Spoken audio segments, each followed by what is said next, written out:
Ladies and gentlemen, boys and girls, marks of all ages, welcome back to Wrestle WreMarks. What's good, everybody? It's Chris here. And I'm Pat. And you already know what time it is. We got time. It's Tiffy time. Or Vader time, whichever one you like. It's AJ time. Oh, yeah, true that. Because we got a stacked show today. AJ Styles gets a big send-off. Brock Lesnar's WrestleMania Open Challenge is on the table, and CM Punk is turning up the heat on Roman Reigns. Plus, we've got an injury fallout, fan backlash, contract and booking talk, game news, and a couple real stories we're handling with the respect they deserve. And after that, of course, we got to run through our full recap circuit where we hit down the SmackDown Chaos, Raw's AJ Tribute Night, and the NXT episode with title changes and Vengeance Day momentum written all over it. This one is loaded.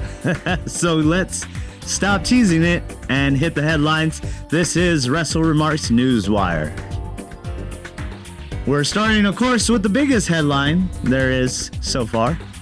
AJ Styles has formally retired from in-ring competition, and WWE sweetened the moment with Undertaker announcing AJ for the Hall of Fame class of 2026. Yeah, that was a huge announcement. Plus, AJ getting his flowers, in Atlanta of all places. That's legendary.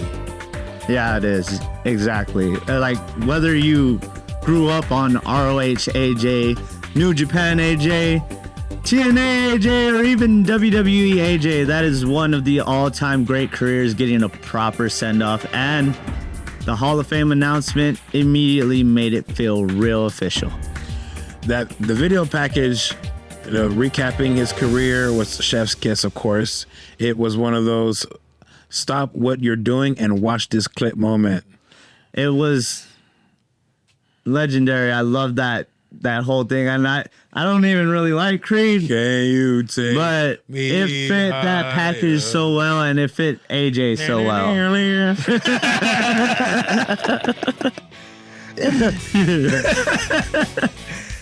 But we switch from legacy and go straight into WrestleMania business, as Brock Lesnar's WrestleMania 42 Open Challenge was set up by Paul Heyman, who issued the challenge. And nobody made a move so far. Yeah, but that is such a Heyman move, though. Anybody can answer, but also you might die. This is not like Hangover 2, but did you die? No, you might die. No, it might happen. It might happen. They're making this challenge feel big. I'll give them that, and it gives WWE options too. There could be surprise answers, NXT call-ups, or even a monster versus monster. Even maybe Oba. Maybe we don't get Oba. Maybe we get Gunther. Maybe. There's a lot of possibilities going into that. Kind of looks like a retirement tour too, with all the dates. Yes. That's what I was thinking about too. Yeah, and now everybody's fantasy booking in real time. It's WrestleMania season. Why aren't you fantasy booking? And speaking of Mania level feuds, let's get into CM Punk territory, as he says his feud with Roman Reigns is going to get, quote-unquote, more wildly personal whenever Roman, quote-unquote, decides to show up to work. Oh, Punk is not even pretending to be nice anymore. That show up for work line is a direct shot. And that's why it works. It is somewhat personal. They did have heat once he left WWE, and they're playing off of that. And I'm sure some of these promos and some of these jabs that they take have some actual heat behind it from what they felt in that moment back then. I feel like this is gonna be Punk's like MJF moment where it's just verbal trades and they're just going back and forth. They're gonna Yep, and it plays off of Roman's limited schedule, so that always comes into factor, especially with Punk always being there. So now every promo just feels like it has a little extra edge as we head into WrestleMania. Edge. Adam Copeland. Yeah, this is about identity and ego, plus a murky past with some truth behind it. Truth behind every promo. This thing is about to get really, really hot. It's about to heat up. They gonna be going at it. I'm excited to see what they have to say to each other, especially after that last exchange.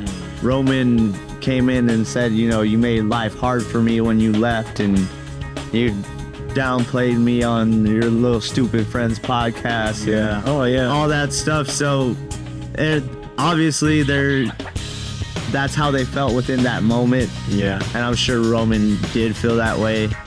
I'm sure there's still some kind of little bit of heat there, but not as it was then. So playing off of that is just gonna pay off well at WrestleMania. Sure will. But next up, we got to get on the injury board as we talk about a big injury update, no pun intended. Big Bronson Reed reportedly tore his bicep on Raw, and it sounds like it caused major creative adjustment around Elimination Chamber's path. I mean, we were talking about this before we went on air, and as immediately after it happened, I think I even messaged you, and I was like, you know, he was primed to win that match. Like you get to tell, like after it was like a scramble, just give it to Jay at this point. Yeah, that's what it felt like. But man, that's brutal timing, especially this close to Mania season. Like the Vision turned into the Hurt Business real quick. Everybody hurt for real. Yeah, at the worst possible time, like you said. And if Fallout is what it sounds like, there isn't no medical update, just a bunch of changes to the board right now. Ozilla was on track, and that just shifted overnight. Yeah. We expected to see him in that match, and now he's not. What happens to the Vision now? Yeah. Are they done? All you got is Logan Paul and Austin Theory. Yeah, I mean, and Paul Heyman. I mean, they could probably make it work, but should they? Probably not. True, he's hanging with Brock once again. Maybe we get Brock taking over the Vision and take Logan Paul and Theory under his wing. You never know. Yeah, that'd be good too. I could definitely agree with that. But that ripple effect is real, dude. Seriously, it literally went from the head to the feet. From Seth, Bronze, and then Bronson. The Bronze are hurt too. The Bronze. Yeah, they are. Yeah. And this leads us into another WWE frustration story. We go shift over to LA Knight, who admitted there is, quote unquote, definitely frustrations here and there in WWE, while still saying he's also having a good time. I mean, he is over. So fans hear frustration and instantly go, yeah, we know why. Which we all do. We've been waiting for this guy to make it up there. And people have been chanting for him, even when he's not on the show. Yeah. You can hear LA Knight chants in the crowd. Yeah. It's it's what they want, and nobody's getting it. Neither is Knight. That's the thing, though, when it becomes a talking point, because Knight's crowd reactions have stayed strong for a long time. So even a measured comment like that hits a little harder than normal. Translation, people are gonna read that and start booking him into everything by tonight. But, you know, good things come to those who wait, you know, and I feel it, dude. I feel it in my bones. He's been saying this. It better come. I mean, Chamber or something. Not Chamber. I think it's gonna be like Money in the Bank. Oh, I really do think he should have won that last Money in the Bank. Who won again? This last Money in the Bank? Was it? It was Seth. Seth? Yeah, it was Seth. Yeah, the whole SummerSlam crutches moment. Yeah. Yeah, and then Knight. Remember that but it's fine. He didn't get that spot. He's gonna get his spot soon. Yeah. And the fan reaction is a perfect segue also to our next one, which also plays off of Ozzilla's story. There was a lot of talk online about Jey Uso's Elimination Chamber qualifier win, with the WWE YouTube clip getting hit heavy wave of dislikes. I think it was 75% of the people disliked. And this is where the online reaction gets loud real fast. The comment section starts going off. Exactly, and it doesn't always reflect the whole audience, to be honest, but it does show strong online reaction in that moment. And WWE absolutely pays attention to that kind of noise, so we could see something maybe dwindle down a little more when it comes to Jay. Or do you think they will continue on?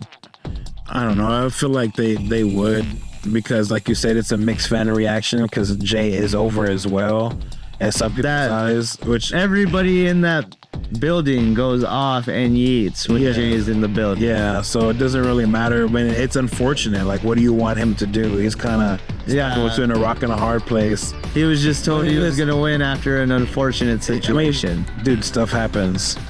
You know, I don't really have a honest reaction. Like, I would. It's just, if Bronson wasn't hurt and they put in J1, I'd be pissed off. Yeah, he just was trying to break up that pin, which is a typical thing to do. Hit his bicep the wrong way, and I believe it was. I couldn't even tell when it happened. Like, it just would happen so quick. All he did was when I think it was Jay who was pinning, or who was pinning. Was it El Grande? Oh, it was El Grande Americano who was pinning Jay, I believe. Not Chad Gable. And he went and he like kind of cupped.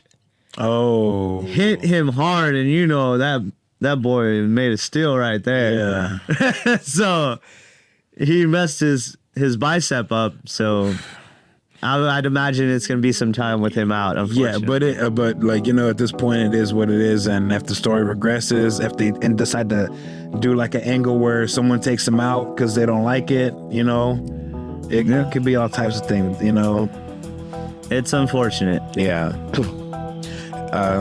Especially heading into a premium live event, fans want their guy, and their guy is Big Bronson Reed, right? No. Who? LA Knight. Yeah. Come on, I set you up. Oh, okay, Triple H, chill out, bro. No question though, but a quick palate cleanser with some crossover heat. I'm sure you heard about this one because it's your boy, Tom Brady. Two boys. Both of them. Now, Trick Willie fired back at Tom Brady's comments of calling wrestling cute. Now, for context, he was on Impulsive. Logan Paul was talking about how he was at his athletic peak, and he was comparing himself to the likes of, you know, other athletic greats from other sports. Jordan, yeah, Tom Brady, whatever, yeah, etc. And of course, Tom Brady said, pro wrestling, yeah, that's cute, but it was something to the extent of, we go out there and that's real competition and blah, blah, blah. So, of course, everybody heard that in the wrestling community, and Trick Willie fired back on, I believe it was First Take, or it might have been Sports Center. He said, that's my guy. He went ahead and defended what WWE talent do, taking real hits and performing under pressure as well. Just because it's not the same kind of pressure don't mean it ain't pressure. Yeah, that's my guy, Trick said.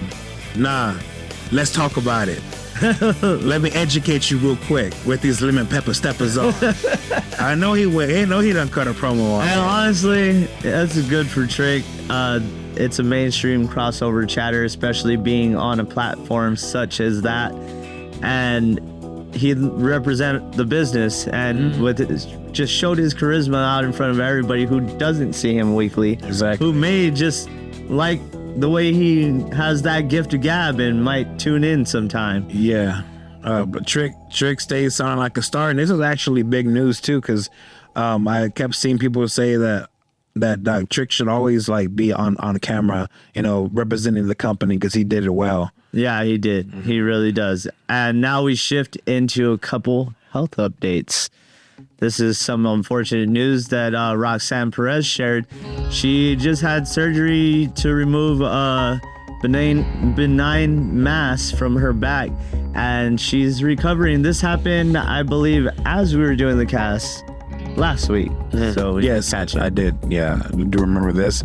But glad to hear that it was benign. First of all, that's the main thing. Yeah, because it would be unfortunate if it was anything. Yeah, other than what it was. Because it's not lethal. Yeah. Now, 100%. She needs to think about herself. Wrestling comes second, and you're talking about health like that is a big thing. Yeah. It's good news in a scary situation, and hopefully she's back when she's ready, and not before. But she's keeping it optimistic. She already said she'd be back in no time. Yeah. So we'll have to wait and see on that front when Roxanne Perez will show up. You can't keep the Judgment Day down, bro. But take your time. Come back strong. I mean, JD got her like two, 3 times this year, and he look how quick he come back. Exactly. And on the AEW side, we get into another serious update. This is heartbreaking news from Rebel. There's word. She gave us word on her condition, saying her health was continuing to decline as she's battling lung cancer. So our shouts out to Rebel, and we, all love and prayers. Yeah, no jokes here on this one. Just sending love. We hope that she does, see better health, but prayers in general. Yeah, we're wishing, Rebel strength, peace, and support, and same to everyone around her. These stories are bigger than the wrestling discourse, and she does seem pretty optimistic. She did say that she's starting to talk again. She knows she sounds different, but at least she's able to talk. At times that they didn't think she was going to be able to talk or walk, and she's starting to get there. She's doing physical therapy. She says it still feels hard because it feels like there's weights in her arms. Yeah. Lost a lot of weight. Jesus. And hopefully she gets back to good health. Absolutely. All right, now let's move into some contract and booking talk. Okay. There's some contract status updates making the rounds on Bobby Lashley, with talk that his AEW deal was for 2 years, but with the injury time, there more than likely could be time added. That time injury part is kind of detail fans always forget to get in and to factor in. That's crazy though, because I why would you do that though? Like, I get it, but yeah, and if it happens, it happens. Like, why are you gonna hold that against them? I don't understand that. He has already been there. I think 2026 October or somewhere around the middle of the year is when his contract would originally be up. Okay. So he's already been there for 2 years. It doesn't even feel like 2 years, but it is what it is. Nothing official has been made, though. Of course, it's just word that it more than likely will get time added. Yeah. And it stays in the rumors/updates lane. But it's definitely worth noting of people wondering why he's been off TV and what that timeline might look like. Maybe he shows up somewhere else. Well, true. Same deal with the next one, though. Another strong discussion topic. Deonna Purrazzo, this happened on the day after the cast. She expressed frustrations about her booking, specifically being disappointed that she hasn't defended the ROH Women's Pure Championship yet, which she won in, I believe, November or December. Wow. And November, I think, is that is honestly frustrating. I'd be pissed off. Yeah. What are you doing? I mean, they could say everything they want about Jade Cargill, but at least she's featured as Jade. Yeah, it's definitely fair frustration on her part. If they put the title on somebody, fans expect direction. So when a champion openly says that they're disappointed with the lack of movement, people are going to start talking. Especially when Deonna Purrazzo can go in any ring and talk on the mic. No doubt. She clearly vented her frustrations. Then the next day they had a taping where she did defend her title. So I mean, talking got her something. Well, just give her a petty match. That's what it kind of sounds. That's unfortunate because I'd still be mad. Yeah, I'm sure she vented all her frustration. She said, you know, she puts her worth in her work. Exactly. And not having that kind of messes with her, and that she was tired of not getting it in other companies, and it's the same here, and she just has to continue to work on herself and continue to get better, as she doesn't know what her clear path is just yet. Yeah, because, you know, I don't know how long her contract is, but I'm assuming that entails that she could be possibly going somewhere else once her contract is up. Oh yeah, especially with all the frustration. Yeah. But also in the AEW front, Anna Jay has been away from AEW TV altogether since November, and the word is her contract is up soon, and WWE is interested. So, Anna JSS, Jericho Appreciators. Don't start. Everybody's going. Jake Hager's coming back too, and he's gonna do that gimmick he wanted to do. The people. No, he wanted to do that. My hat thing. Yeah, that's a nice hat. Oh man, that would work. Now let's hit some more rumor mill stuff about character direction. This one's about WWE possibly considering a more aggressive direction for Lyra Valkyria. So I'm excited to see what they can do there. They were gonna tie it to like frustration being overlooked in the tag title picture with her and Bayley is the word. So I'm all for it. Yeah, I'm not mad at that at all. A little edge can change everything, but I mean, Chris has kind of been foreshadowing that for you for a long time already now, right? But about her turning heel. Oh yes, yeah. Thought you were talking about Edge because Edge wasn't there again. Oh no, I was gonna say something, but I was like, nah. On this day. Yeah, I mean, if she gets an Edge, it might get her 11 championships too. I'm excited to see where they go with it. Like you said, we've been talking about this for a while now, and hopefully it comes through. It's been in the rumor mill. It seems like things are brewing. It does seem like she's a little more aggressive already, or tending to get more aggressive. Yeah. I'm wondering if it just builds up or she just breaks. Yeah. But that's going to be a good one to see. And speaking of fan service and hype, WWE 2K26's full roster is reportedly out, and the headline is over 400. 400 playable superstars ahead of the game's March release. Yeah, I'm definitely topping this for sure. Man, at that point, the fun is just scrolling the roster for 20-30 minutes, dude. And popping for whoever's on it. Yeah. I mean, I better have some heavy hitters too. I'm talking about some legends like, you know, Bam Bam, and who knows what they're gonna do. Yeah, this is one of those stories where every family immediately is going to go check for their people, be it current superstars, legends, deep cuts, all that. And then gets mad about one omission. Or that's his rating? Or the pass. The pass. Let's not forget that. Yeah. The ring, I think it's called Ring Pass or Season Pass, is going to be kind of like Battle Pass. So you would have to buy that season and grind it out to unlock all these superstars in that season. If you don't unlock them, you don't get them.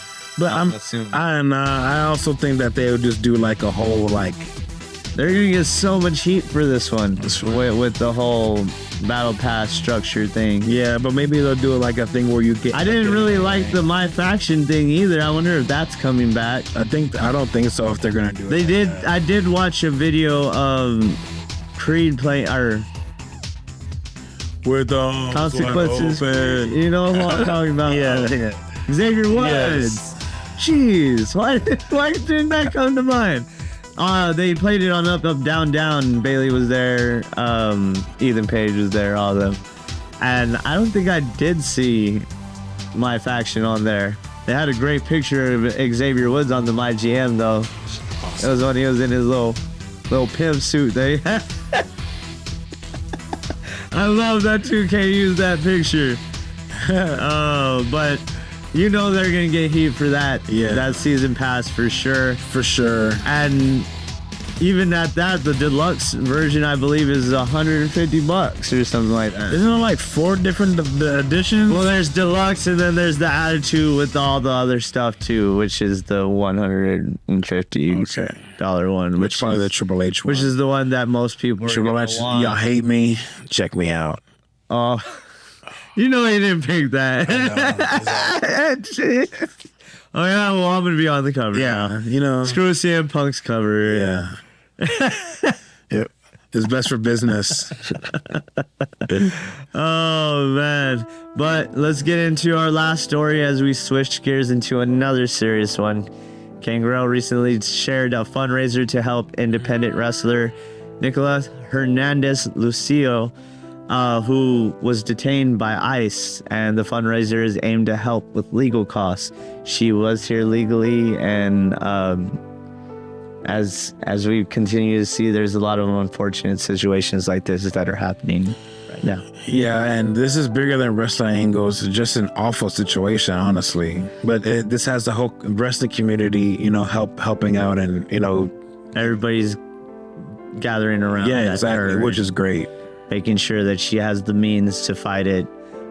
She had her visa, all that, and really unfortunate situation. But however anybody feels politically, this is a human story first. Exactly. And if you're covering wrestling news, you cover the real life stuff too. We're just hoping she's good, and we share our support to her family. Hopefully they get clarity, support, and a fair process. Yep. Sending love to that family for sure, and prayers as well. Now, before we close our news section, let's get some quick hits and lighten the mood up a little bit. As Mick Foley posted on IG saying, a movie deal for Mick. I'm very happy about meeting with a top Hollywood exec about turning one of my stories into a movie. This is a separate project from the biopic that's in the works. A unique story based on real life experiences. I might even get to portray myself. Have a nice day. End quote. Ooh. So we might get to see Mick in 2 movies. Let's go. The biopic, I'm excited to see what they do with that. I'm assuming that would be Netflix. I'm assuming both of them would probably be Netflix, just given that they work with WWE. Yeah. So they probably have a clear line to Mick as well. Doesn't Mick not work with WWE no more? Like, he's not going to be associated with them for... I think he's still under contract, but he's not trying to be associated with them. Okay. But I'm not exactly sure how all that contract situation is going. That's fine. Also, another one, Mauro Ranallo is returning to wrestling. Yes. On March 27th to commentate on MLP versus ROH, the Maple Leaf Pro that Scott D'Amore takes care of. And ROH, they're partnering with Global Wars Canada on Triller TV. So that's March 27th. If you want to catch it on Triller TV, you got to go there and order it, or check if it's on Triller TV Plus, because there's a lot of stuff on there that are also pay-per-views that you can get on Triller TV Plus. So that could be your cheaper option as well. Yes. I'm excited to see Mauro back. I love Mauro Ranallo. If he's ever commentating on boxing as well, I'll make sure I watch that event. Or MMA, I make sure I watch that event, because he just brings so much liveliness to said events. Like, I don't ever really watch boxing matches or anything like that. Like, it's rare, but if it's something like my brother or somebody comes over, it's on Netflix, something, I popped so hard when I heard his voice for one of the recent fights. I was like, that's my boy. Yeah, I watch what I can. I didn't catch that Barrios fight though. No, I didn't. Yeah, unfortunately, and because I did want to catch it, but I'm kind of happy I didn't. Seeing what all transpired that night. Oh, I didn't even see any news on that, but that's a different topic for a different day. Let's get into our last quick hit, as WWE Draft hasn't happened in 2 years. I don't know if you noticed, but it's been on hiatus, and there were talks about having it in partnership with ESPN and having a whole showcase. That'd be dope. About it, like the NFL Draft. But nothing came to fruition. That was in talks last year. And so far, as of this year, there hasn't been any talks, so we don't know if we will see it back or when it will be back.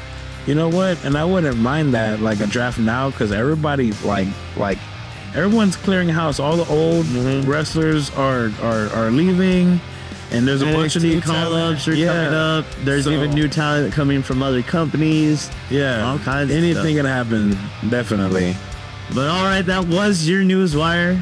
A lot of major movement this week. Legends, Mania build, injuries, fan backlash, health updates, and some real-world stuff that matters. Yeah, this one was definitely stacked. Now let's roll into our recap portion and break down the show. Break it down. All right, let's shift gears into SmackDown, and this one was all about Elimination Chamber, WrestleMania positioning, and people getting real comfortable jumping each other. That's just SmackDown. Everybody got a problem. Everybody got a claim, and nobody wants to wait in line. It's all over the place. Hey, but at least Aldis keeps his cool.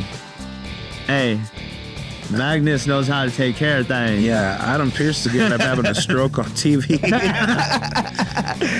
The show was built around the men's Elimination Chamber qualifying triple threat in the main event with Carmelo Hayes, Trick Willie, and Damian Priest. But before we even got there, they stacked the storylines all night. Oh, yeah. One of the biggest non-match moments would have to be Cody Rhodes and Sami Zayn, where they had that segment where they were technically saying nobody was wrong because, you know, Cody took that opening and beat Sami as Sami was distracted by Drew McIntyre. Yeah. And Cody kind of took a little jab there. Yeah, that was messy in the best way. Cody basically telling Sami, you can't beat anybody in that locker room, but the person stopping you is you. You can beat, but I mean, he can't beat Drew McIntyre. Drew got your number. That being, you know, Sami doesn't take his openings, basically is what Rhodes is saying. Yeah. He had his opening to win. He kept his focus on Drew McIntyre instead. Is this Cody just inching closer to that heel turn? We gotta see it. Mm-hmm. And Sami was feeling that. Cody also brought up losing the title in Germany after Jacob Fatu got involved. So he wasn't exactly talking from a pedestal standpoint. Then Trick slid in and stirred it up, saying he's gonna do what Sami couldn't and get the job done. Let's talk about it. Hey, that was a clear way to add heat before the main event. We can't forget Cody opened the show and got interrupted by Fatu.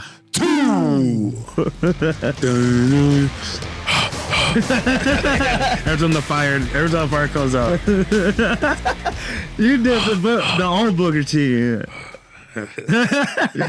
Don't hate the player, hate the game.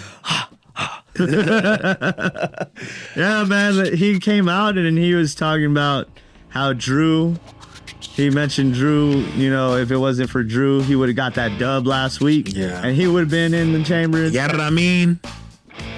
You know, Drew appears in the skybox. Yeah, Drew just shows up out of nowhere like he's Taker with the lights on.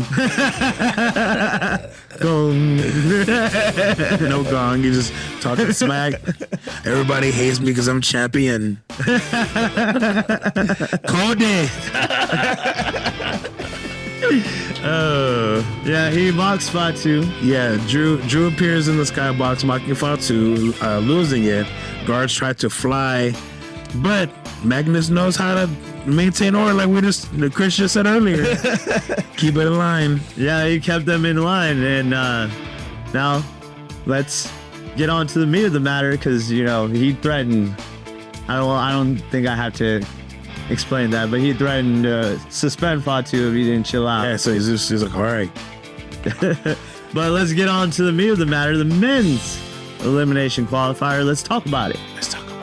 Because this one had things moving. Priest came in like a wrecking ball. He was tossing both of them around early. Priest brought the power, Mello brought the speed and counters, and Trick brought the timing plus opportunism.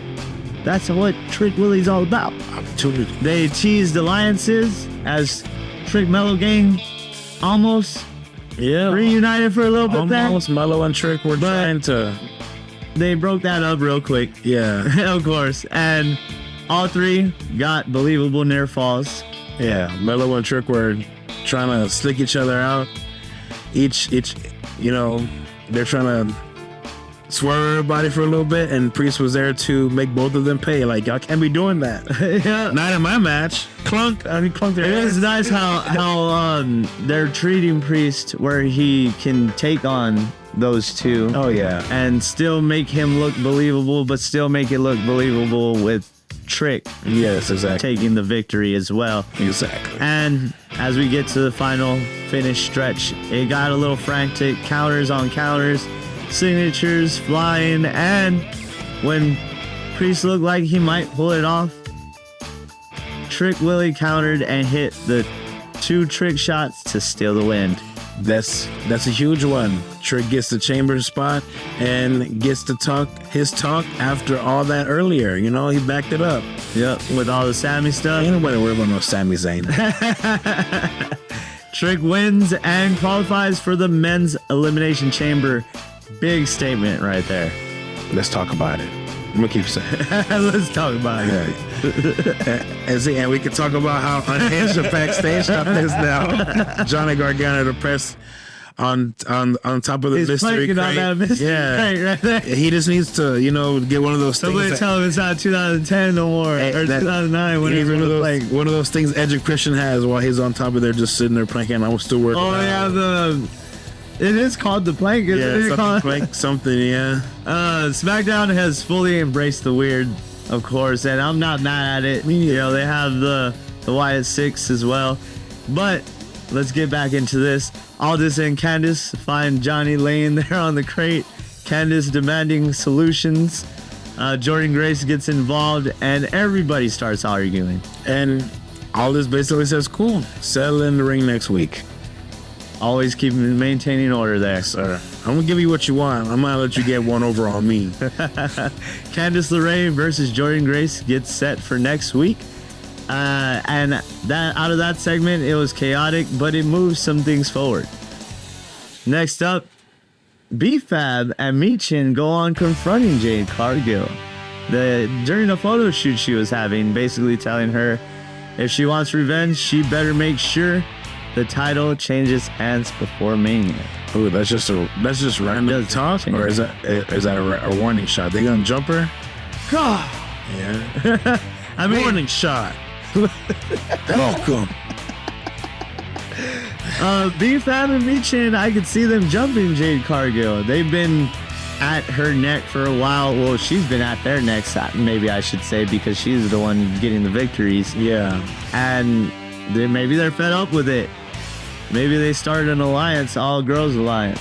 Yeah, a union of sorts. A union of sorts, maybe. Yeah. We'll have to wait and see where they go on that front. I would like to see them get a little more TV time, which it seems like they are. They're great characters. They're good in their own right, and they're decent wrestlers too. Yeah, they're not as crazy as the other ones we've seen, but they're still just as athletic and entertaining. Yeah. But we got them confronting them, telling her to make sure that the title doesn't change hands because they got their eyes set on her. Yep.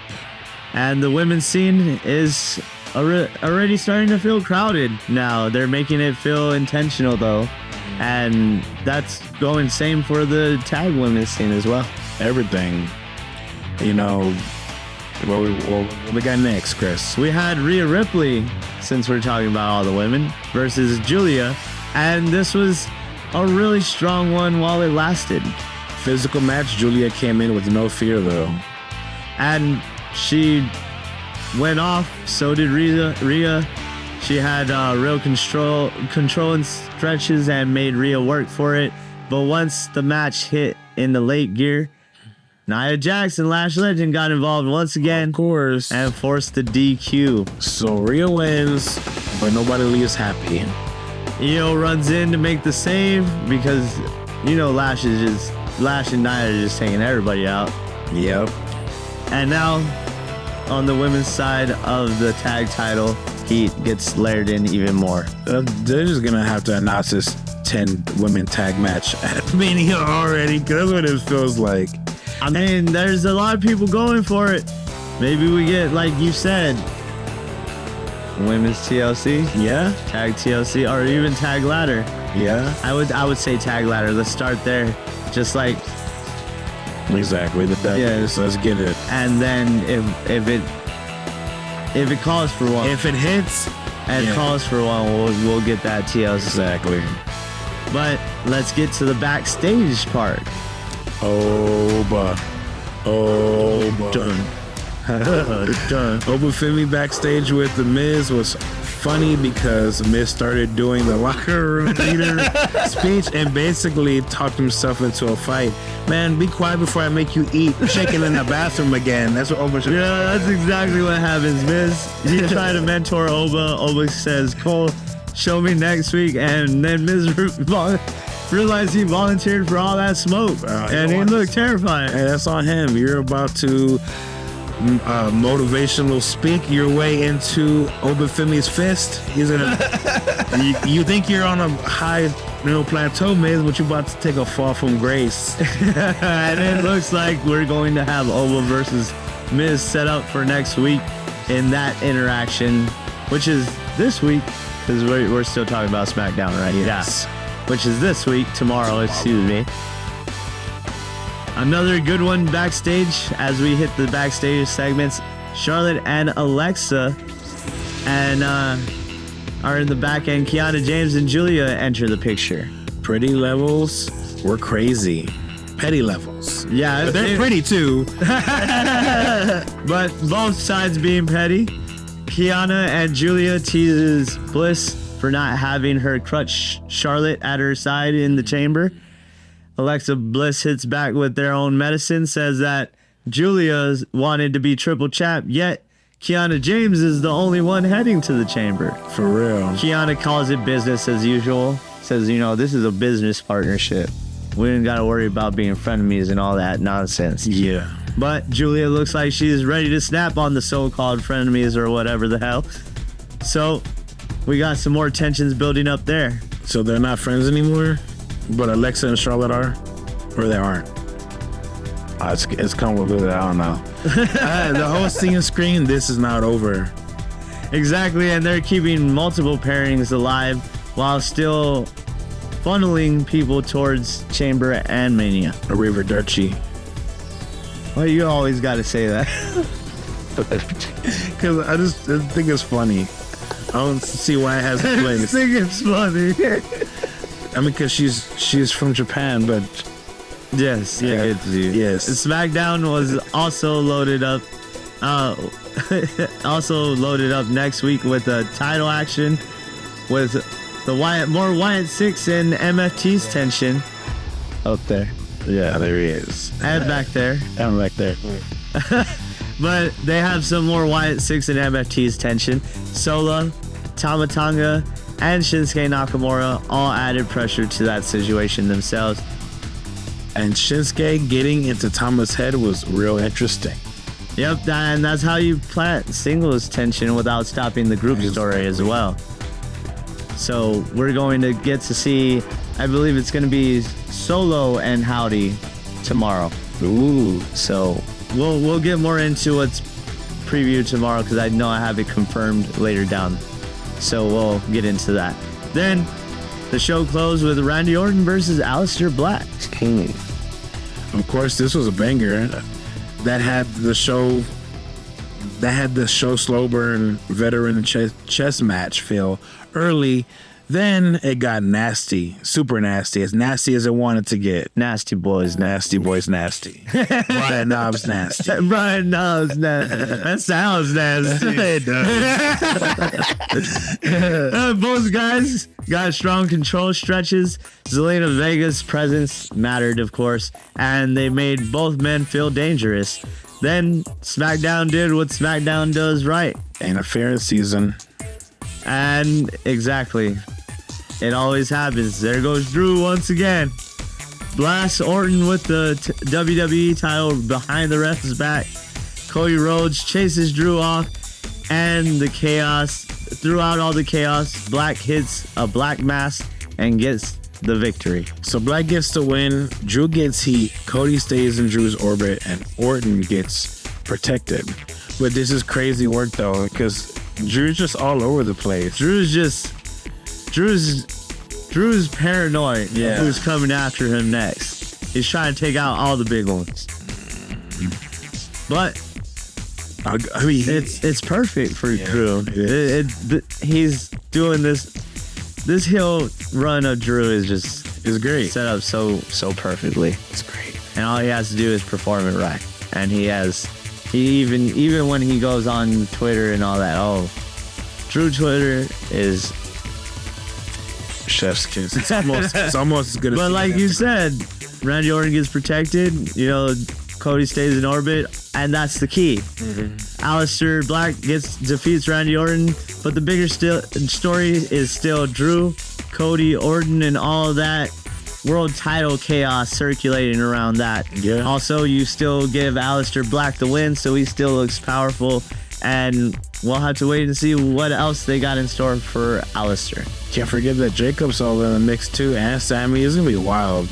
This chamber's gonna be wild. Yes, it is. Quick board in case y'all missed anything, though. We had Trick Williams defeat Carmelo Hayes and Damian Priest to qualify for the men's elimination chamber. Let's talk about it. And a good outing between the three. I normally don't like triple threats all that much because of that whole, there's no disqualification, so people use weapons intentionally instead of still kind of protecting that thing. Yeah. Like, if you're a babyface, still don't resort to those weapons even though you can. Exactly. Let the heel do it. It makes for a better story. At least I feel that way. Anyways, I'm getting off my rocker here. Rhea Ripley defeats Julia by disqualification after interference from Nia and Lash. Io makes the save. Candice LeRae versus Jordynne Grace gets set for next week after some backstage chaos around Johnny Gargano and the mystery crate. What's in the box? That's what I want to know. What's in the box? That's what they're gonna do. They're gonna point the gun at each other. Aldis and Adam Pearce. What's in the effing box? They show that gift. Yeah. Oh man. Anyways, we also got Obafemi appearing to bait The Miz into a match for this week. Aleister Black defeats Randy Orton and Drew McIntyre. Interference with the Black Mass finish was all set up perfectly to protect everyone in that one. And it looks like we're just headed towards a lot of chaos going into Elimination Chamber now. And that's what I like right now. I like chaos. Almost everything on this show pushed something forward. Exactly. SmackDown didn't feel like fillers. It felt like more movement towards something bigger, i.e. the Chamber or WrestleMania. Yeah, SmackDown felt like NXT, dog. It was kind of NXT. And Raw too. Raw a little bit. Yeah, but we kept that focus on AJ and Raw. Yes. So SmackDown gave us Chamber advancement and more women division chaos, and a main event ending that keeps Drew's title scene boiling. And if SmackDown set the table, Raw came in to flip it. No pun intended, Braun Breaker. I didn't even think of that, putting that in there. Sorry, Braun. Sorry. We miss you. Miss you. Let's get into Monday Night Raw next. Let's keep it rolling as we jump in. And this one had a very different vibe because WWE really framed it as an AJ tribute show, which made me completely forget that Brock Lesnar was even going to be on this one. Oh, wow. Well, and they balanced it well, too. Tribute show energy, but still moving stories forward with the upcoming Chamber title stuff and some big segments. Exactly. It wasn't just nostalgia. They actually advanced a lot. All night they kept showing AJ highlights and shout outs, and you could feel they were building towards a big closing segment. And like that, they had the people from different eras of AJ's career presented. It made it feel bigger than just one video package. We were talking about this, man. We saw Abyss. Not Chris Park. Yeah, no. Abyss came out fully dressed, hair and all. Hell yeah. It was great. You still see the battle scars on my dude's tattoos. And then also, Kaz was there. Yeah. It was nice to see Frankie on WWE TV. One of the early talking points though was Natty versus Maxine Dupree, and it did not end with a normal finish. It did not. And Natty got nasty. Real nasty. The match gets stopped when she wins by ref stoppage after the damage piles up. That's nasty Natty for you, which fits this version of her perfectly. More violent, more serious, and a less happy veteran, and more of a I'm gonna hurt you vibe. Yeah, this wasn't a showcase Natty. This was Bloodsport Natty, and that's exactly what she's out for. Blood. Blood in, blood out. It ain't about winning, it's about teaching mediocre Maxine a lesson. Shout out to Becky. For Becky. Everybody's talking about her. Yeah, Sports the Bleacher Report says it. Everybody says it. I don't care what y'all say. People are more important than you say it. We say it. It's for you, Bex. Backstage, Judgment Day had a lot going on. Finn, JD, Dom, Liv, Raquel, and it still feels like they're dangerous, but constantly managing that internal tension, especially with Finn saying, I don't want y'all by my side. Yeah, everybody wants backup until it's time to get backup, and it seems like that's been a recurring factor with them. It has been. This group still feels like a threat, but the cracks are always there, and they seem to be getting bigger, excuse me. Yes. We also got that weird but interesting backstage business with Adam Pearce and the Mystery Crate. Pearce saying they deal with it at Elimination Chamber with Nick Aldis. And they've got Rusev and Obafemi in the same area, breathing the same air. That's a whole lot of beef in a whole other hallway. And I don't think you should be leaving beef in no hallway. I think that's unsanitary. No beef. It can spoil, bro. I used to work as a server. I know. Pearce basically had to play traffic cop, stopping the two from colliding, but it definitely felt like seeds were being planted all over this one for something way bigger. That's like 2 bullet trains, dude. Just that it is. Then we got another brick train. Yeah. This ain't a brick house. It's a castle. Maybe even bigger. You need a catapult to knock down this castle. We got Paul Heyman introducing Brock Lesnar, and this was one of the biggest headline segments of the night. Heyman came out talking that talk like he always does, walking with that Heyman hustle, basically saying WrestleMania is real. Main event is whoever gets destroyed by Brock Lesnar. Brock Lesnar. And the key part is Brock's WrestleMania Open Challenge is here. Plus, Heyman is laying out Brock's road to WrestleMania appearances, as we were talking about earlier. That's what made it feel official. Like, it's not a tease. They pulled out the man's schedule. They said, I'm gonna be here, and if you ain't here, then you're squared, all right? And nobody answering right then and there. Yeah. At that moment helped that segment. It made Brock feel like more of a threat that nobody wants to mess with. I ain't the lady to mess with. Oh no, that was a better song. She's gonna be on 2K. Oh, Victoria? Yeah. Okay. I can't wait. dope. One of the reasons I wanted is that massive roster. Oh, yeah. But, cause like who doesn't want to do that? All that time, all these wrestlers that you couldn't play as are gonna be in the game once again. Yeah. I'm excited for it. I'm probably gonna wait till it goes down in price though, cause I really want that GTA. And I just made a big purchase, as I told you Yes. earlier. We got a new camera coming, so Crisp. you'll see us crisp in 4K, and not this 720 Ti Canon bull anymore. Canon. The Canon. We're you know, getting you too know. far off. We're getting too far off. But like I said, that makes him feel like more of a threat, and I'm sure we're gonna see people start to come out the waterworks down the line. Next up, we had Becky Lynch unloading on AJ Lee in a promo that was straight disrespect. Becky was full in. I'm the standard, and I'm proving it In your hometown. No, in Chicago, which you know, I like how she said Chicago. I did that on purpose. Chicago. Yep. That was legacy, resume, status, and Becky saying she's going to retire AJ in Chicago. That bad.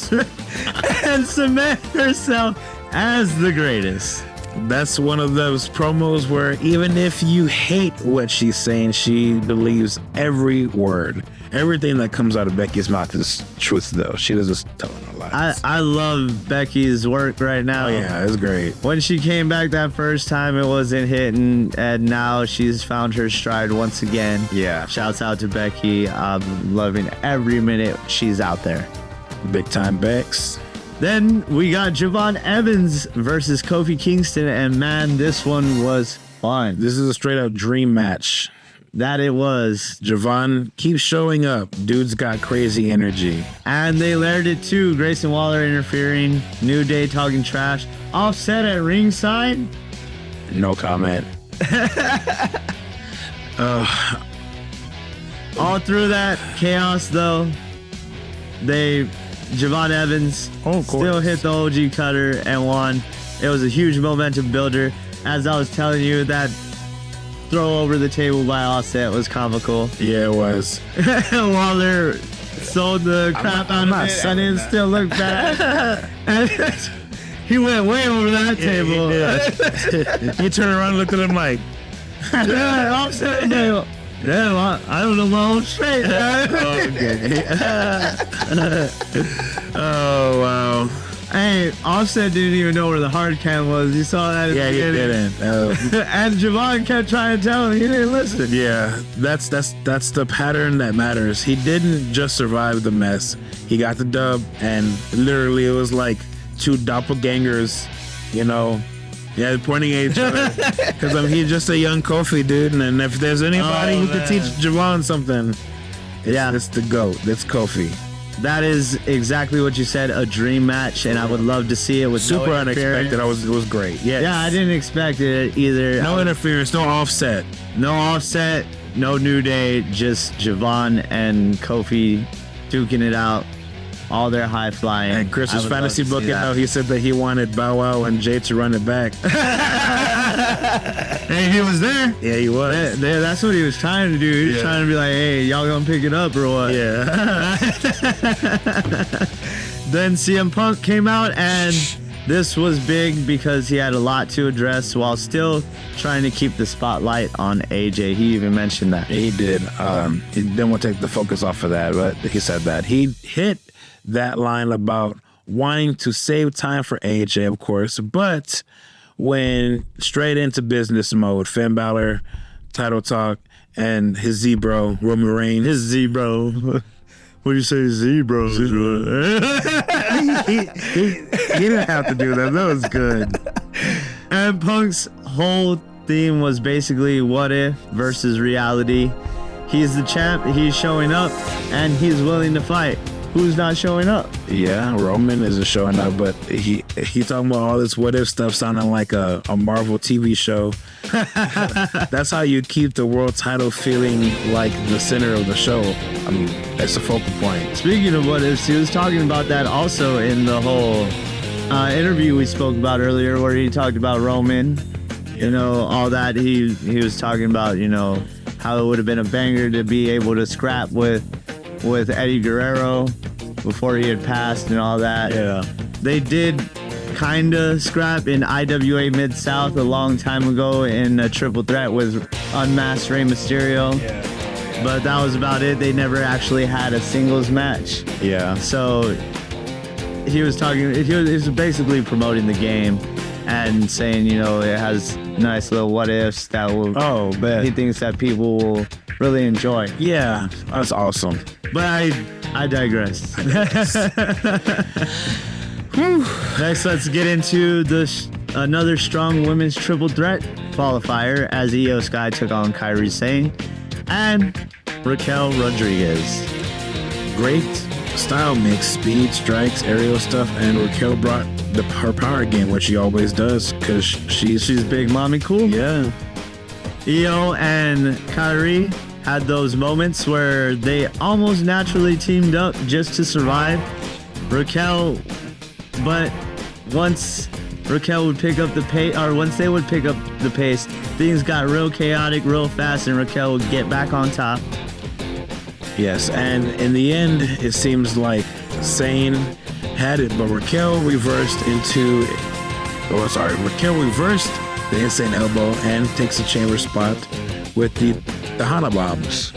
Big result for the Judgment Day, and definitely changes the women's chamber picture, especially given that Liv's in the title picture as well. Yes, I was gonna say too, I did like that little, of course, because they had to tell stories in the ring as well. This is not off backstage, so I did like how they were teaming up for a bit, and then they're like, oh, and then Kairi's like, yeah, I like that. That was good.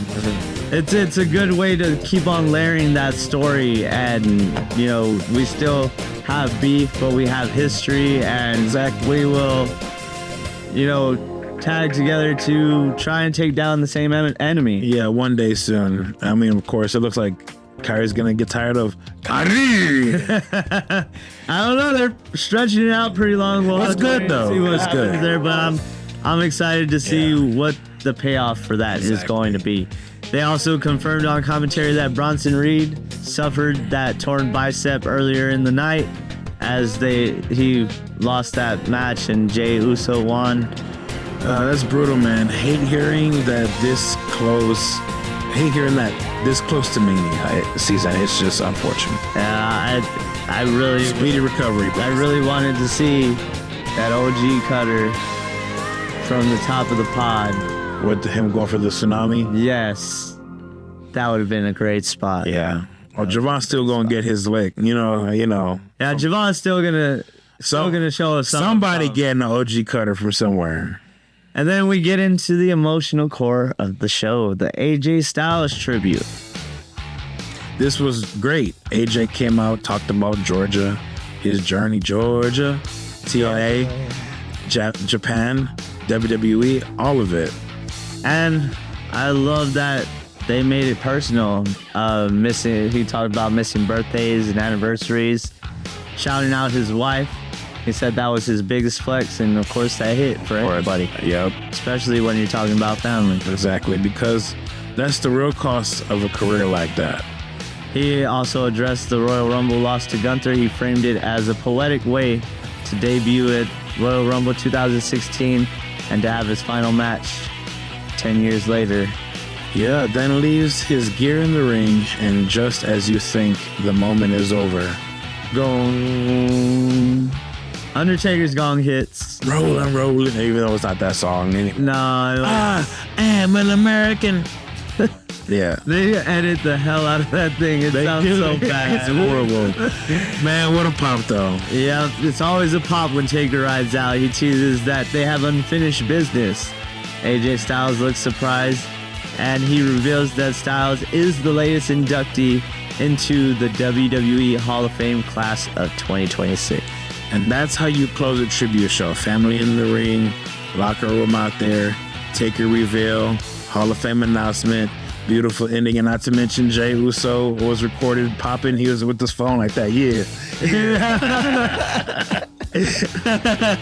That's why people like him, though. Dude, he's likable. I don't know why they hate on Jey Uso. That's why he's likable, because he does stuff. He's entertaining. Yeah, and he's funny. Yeah, he's a hilarious. They're both freaking funny. Yes, they are. Yes, they Everybody are. talks about how funny they are. It was a good way to close a tribute show, but like I was telling you when we were on our way over here, I did not like the fact that they had showed like Abyss and all them, and then we get to the end and they don't show them.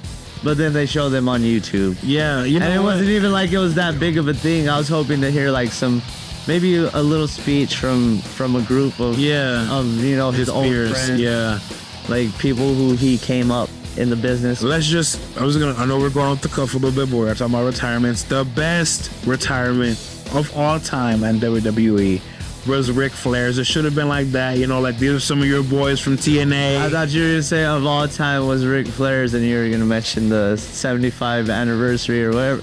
How long was it? The one where he had his last match in NWA? Yeah, with Andrade. I don't know. But yeah, he don't retire. Maybe AJ's gonna come back one day. He already said you never know. But yeah. I would have liked a bigger, better segment for this. Yeah. Meant more, but it was what it is. Oh, what I was gonna say too, his first tag partner was actually there too. Oh yes, for Air Raid, right? That's what they were called in WCW. I think so, yes. So overall, this Raw did exactly what it needed to do. Honor AJ Styles, the majority, or in a major way, and keep the road to WrestleMania and Elimination Chamber moving. Yeah, at the same time. Yes, that Brock Lesnar challenge, Becky and AJ, Lee heating up, Punk keeping the world title scene hot, Raquel punching her ticket, Javon getting momentum, and perfect send-off for AJ Styles. Yes, it was. It was a loaded show, and the pressure's on now because the Chamber is right around the corner. We're 2 days away from Elimination Chamber. I only care what's in the box. The road to WrestleMania season doesn't slow down. It just keeps on going. And neither do we, because we got to get into our NXT portion. NXT? Yep, let's close this one out as we're getting into this NXT portion. Or shouldn't say close it out because we still got to do predictions. But let's get into our close of the recap section as we get into NXT. And this was one of those episodes where it felt like everything mattered. Titles, momentum, backstage chaos, and a Vengeance Day set up all over the place. The headline match, though, had to be Jacy Jayne defending the NXT Women's Championship against Sol Ruca. Yeah, and NXT came out swinging too. We opened up with the NXT Tag Team titles on the line. Dark State against my favorite team of all time, the cast of Saved by the Bell. Saved by the Bell. No, it's Saved by the Bell. Every 90s show, bro. Because it'd be Dawson's Creek next to it was already. We did the shout out. Remember? RFP homie. Yeah. But Vanity Project, and that one turned into pure chaos fast.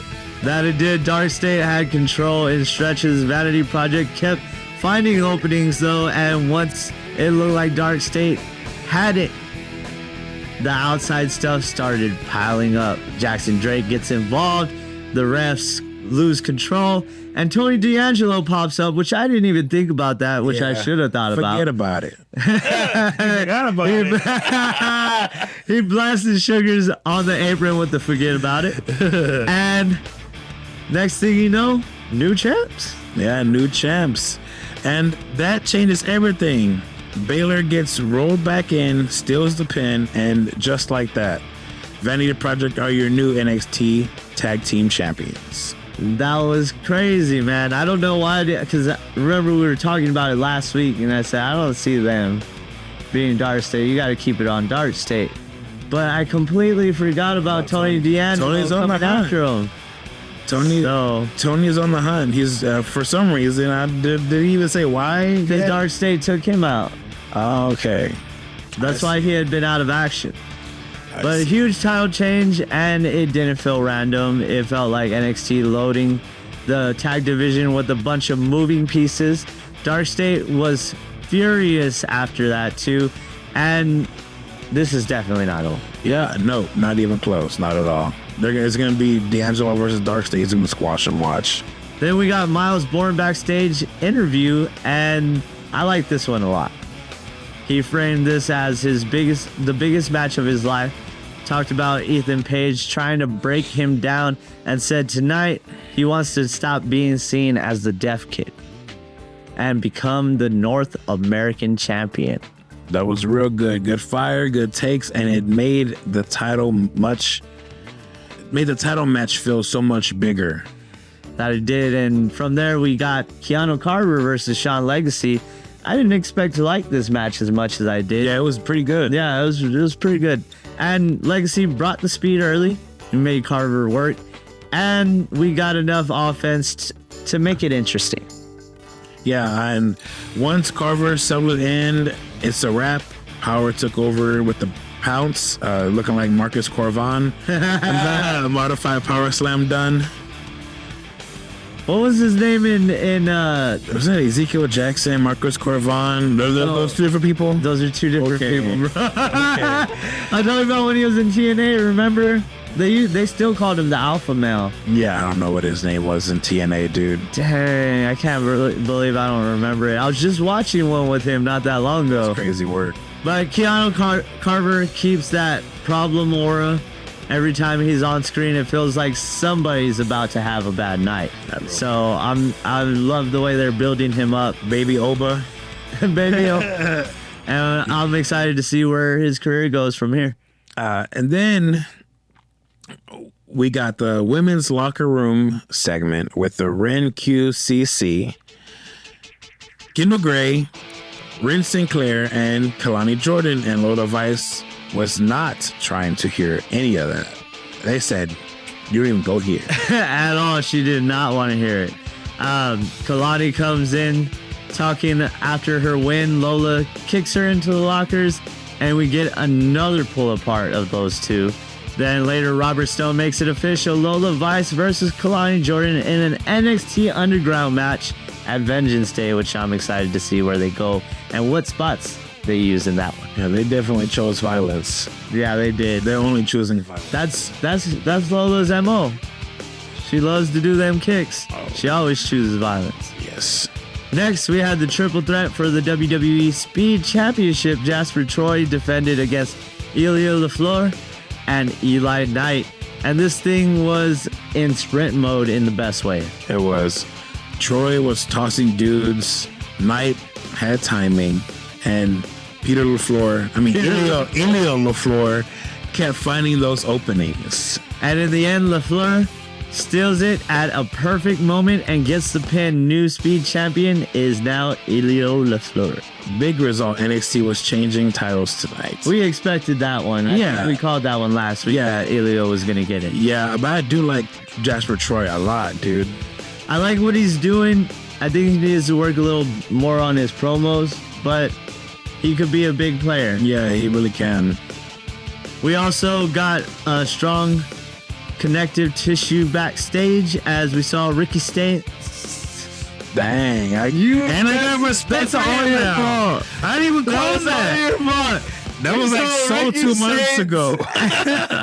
And Ethan Page in the training room with Vanity Project celebrating their tag title win, and everybody's talking like they're carrying the brand into Vengeance Day. I love the way they're kind of not in cahoots, I would say, because they're not a faction or anything, but you can see they have that respect for each other, and they're all the heels like saying, hey, we're carrying the brand type deal. That segment did a lot.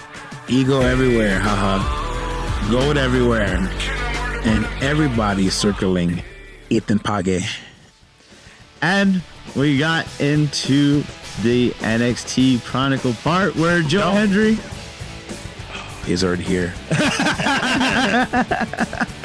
Which was a strong feature package that they had covering his path.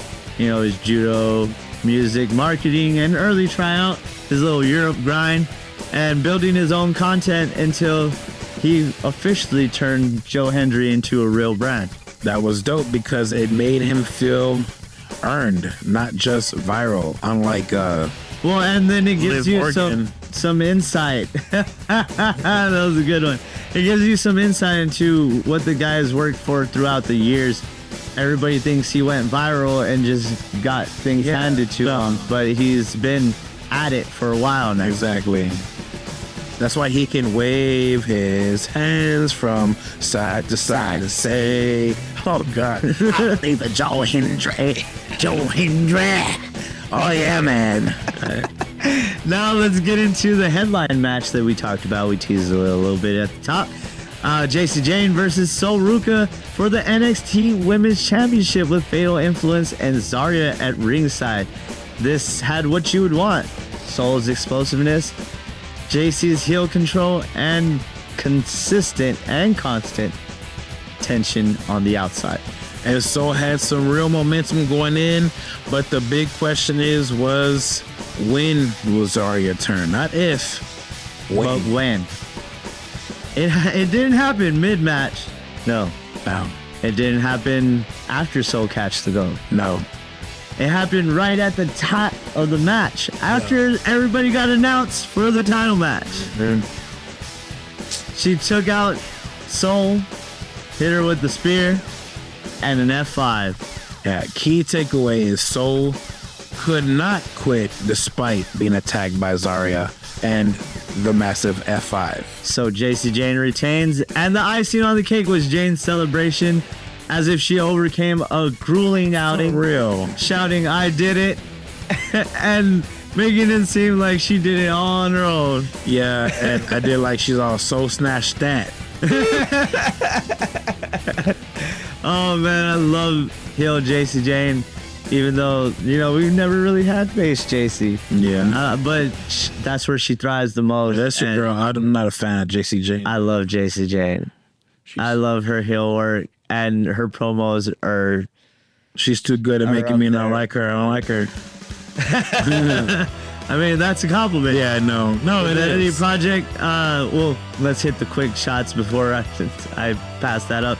The Vanity Project hit Dark State with that defeat and became new to NXT Tag Champions after the Chaos Interference, including Tony D'Angelo getting involved. So there's more weaving storylines there with D'Angelo and the intersections. Oh, hey. Or... yeah, whichever works. But anyway, now there's intersecting storylines there with him wanting to take out Dark State. Do you think Dark State stays together, or Tony D'Angelo actually takes them out one by one? He's gonna restores order. They're all gonna be swimming with the fishes. Keanu Carver defeated Shawn Legacy and keeps building that monster momentum. Also, we had Ilya LaFleur winning that triple threat, becoming Speed Champion over Jasper Troy and Eli Knight. I see more big things from Eli Knight coming, given his outing in that match. Yeah. Lola Vice versus Kalani Jordan escalated again, giving us that NXT Underground match being official for Vengeance Day. Joe Hendry, Chronicle Part 1, gave us a strong background piece, and they raised his brand a little bit better, showing his journey being built for those who didn't know. Also, JC retaining, like we said, icing on the cake, the way she had that reaction, and a stacked NXT card all together. Yes, sir. Yes, sir. Of course, of always, NXT is stacked. Super stacked. New champs, new problems, and Vengeance Day getting more dangerous by the second. By the millisecond. Yeah. Exactly, though. NXT keeps doing what NXT does best, building to the next thing while still trying to make it matter. Yes, sir. Now let's run down a quick thing of what we're going to see tomorrow on SmackDown before we get into our predictions for Elimination Chamber and we let y'all loose. WWE Women's Tag Champ match will be Rio, or whatever you want to call them, versus the irresistible forces of Nia Jax and Lash Legend. Ooh. So, will we see this title change hands finally? Maybe. I would like to see Rio not be a thing anymore, but how are you going to put Rhea Ripley into any other picture that's not a title picture, especially with how hot the women's title pictures are right now? Yeah, say they win and then we get that Big 10 women tag match. Or the ladder match. Well, that's what I'm saying. Big tag women tag ladder match, TLC, whatever they do. Like Chris said, I'd rather be a ladder match. I would think Rio and I would. Well, I don't know if Nia and Lash Legend will be particularly up for that, because you never know. Their style is more power driven than anything. But I guess that would bring a nice little refreshment to it as well. With all the people doing all the high flying stuff. Exactly. They'll be like the Dudleys. Yes. Where it was more just ground game. Yeah. Yeah. See us. Great minds think alike. Yes, now, let's get into what we're gonna see tomorrow, because we were talking about that. We got too far off track with the women's tag championship match, which I'm excited to see that. I wish it would have been on the card, on the Elimination Chamber card, but I know they have those 2 Elimination Chamber matches, which take up a lot of time. And make sure that you go to a lot of time. USA, because I don't have sci-fi, so I could not actually watch SmackDown the past 2 weeks. Oh, damn. Back on USA. That's I had to. I gotta get you that VPN that I have that's cracked, so you could use it on your phone and just watch all the stuff. Definitely. Remind me about that. I could even probably send it to you in the email form. Okay. But let's get back to it. We also have Jordynne Grace versus Candice LeRae set up, and Opa Femi versus The Miz, which she's gonna make light work of The Miz. Yeah. And we know The Miz is gonna sell the hell out of it. Yes, sir. But let's get into our predictions now. We're going to see the men's elimination chamber match, which will have Randy Orton versus LA Knight versus Trick Williams versus Cody Rhodes versus Javon Evans versus Jey Uso.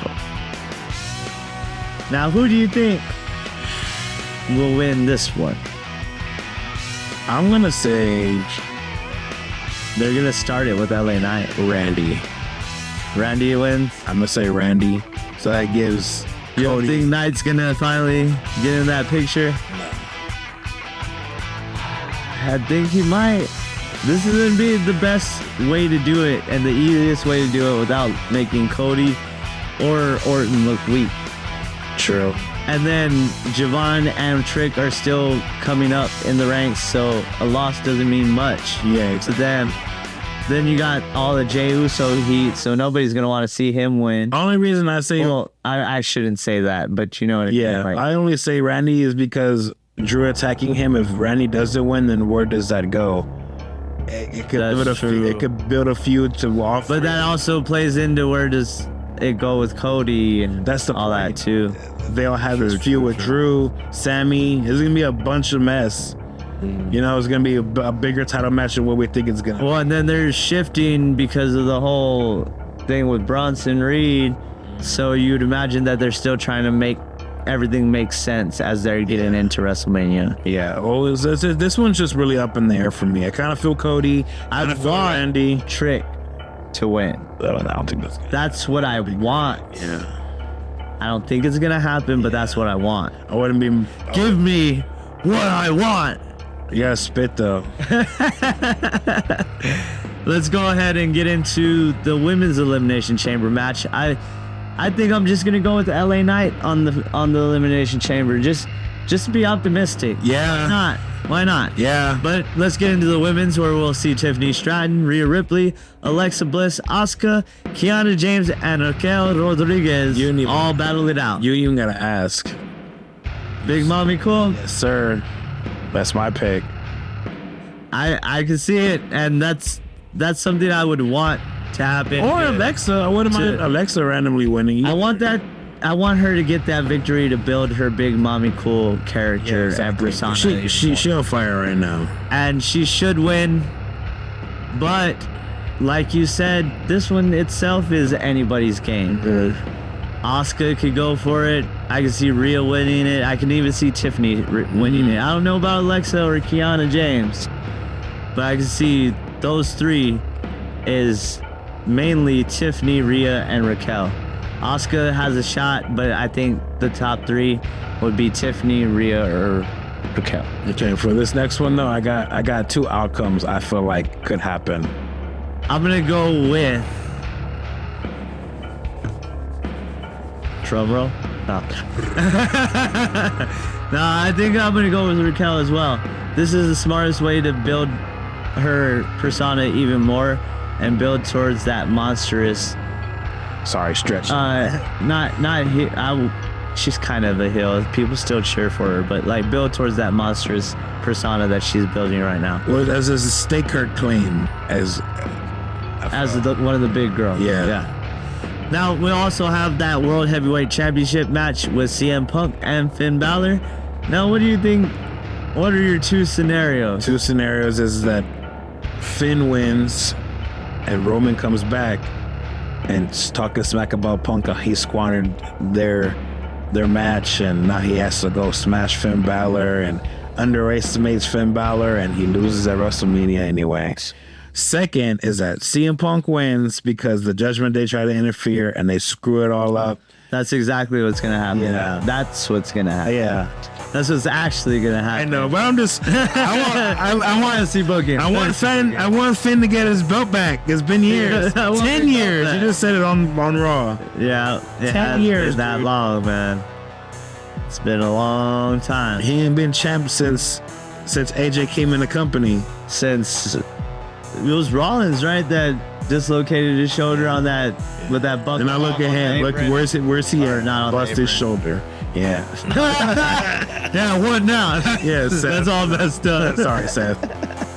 We hope you get better or get well soon. Sorry, Becky. Sorry. I want to smoke with Becky. I'm not worried about Seth, though. Nah. But that bleeds into our next. Speaking of Becky, bro, I guess I already gave my prediction that Punk is gonna get unequivocal or unwanted help from the Judgment Day because it's gonna be unwanted from Finn, and Finn's gonna be like, I told you not to be here, and it's gonna mess it all up. True. But let's get into Becky, since we're talking about Becky Lynch and her match with AJ Lee in AJ's now hometown, I guess, since she lives in Chicago with Punk. Yeah. Move on for Becky with the red hair. I think Becky's gonna win it. I think this is the way to have Becky win it and AJ still coming after it. Yeah, for Mania. Yes. Exactly. Jinx, you got me a Pepsi. Well, you Pepsi Phil. Refrigerators. But that's all that there is on that card. Like we said, the chamber takes up so much time, so you could only have so many matches on the card, and of course you're gonna have the Punk match and AJ Lee match in Chicago. There's no question about that. But that is our show for today, folks. Then loaded newswire. SmackDown moved the board. Raw delivered the AJ tribute and kept the road to Chamber hot. And NXT kept building like only NXT can. Road to WrestleMania is cooking, and nobody is safe. From Obafemi to Brock Lesnar, nobody's safe. If you're rocking with Wrestle WreMarks, make sure you hit that like, share, and subscribe. Follow us wherever you get your podcasts as well. And make sure you snap that like button like a Slim Jim, all right? And let's know. Elbow drop it. Let us know what y'all think. Who understood? Who stood out this week and who got robbed? And who's next? No pun intended. No Goldberg. For Pat, I'm Chris. And this was your Wrestle WreMarks. Thanks for watching. Like, share, and subscribe. Find us wherever you get your podcasts.